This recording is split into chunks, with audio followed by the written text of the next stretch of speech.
Hello, my name is Hugo Sanchez, and I would like to say that I chose the South Beach diet, uh, mostly because I feel like it kind of helps kind of restrict in some areas that I feel like would be good in restricting. Obviously, a lot of fat, sugar, oils.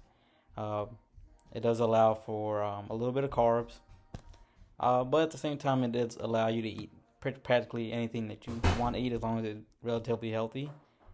So I kind of like that aspect. I wouldn't have to cut out too much more of my diet.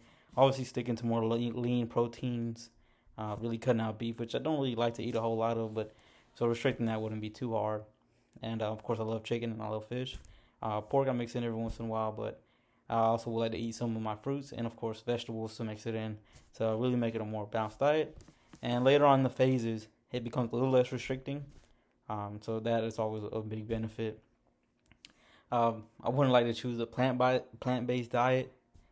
Um, Eating meat is a big portion of my diet. So cutting that would kind of be the biggest change. And so I would feel like I would be missing out on some of the protein I was naturally taking in from before. So I wouldn't really want to stick with it too much.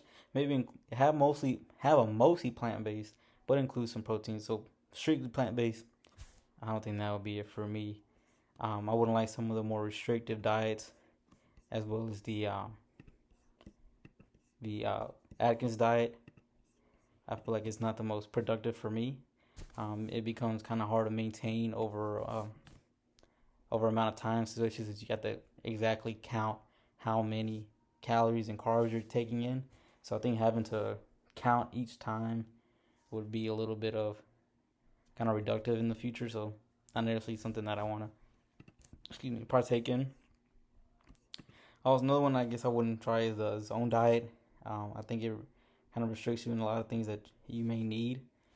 It's not easy to always measure the right amount of proteins, carbohydrates, vitamins, and fats that you need in each meal. So always maintaining that might be kind of difficult over the long run.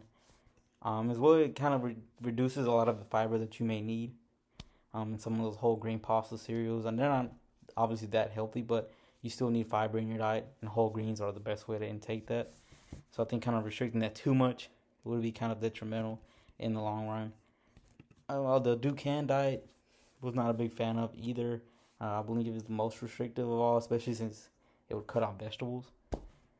So that would be kind of counterproductive in my end to just have an all meat diet and not have the extra vitamins and other things that come with eating vegetables that supplement the meal. So that's not really something that I would kind of want to include in that. So the South Beach diet is for me. Maybe restrictive in the first phase, but you still kind of incorporate what you need and what you want. Just kind of restrict those carbs and kind of include everything else at a healthy dose. And then over time, you can kind of adjust it to your needs. Thank you.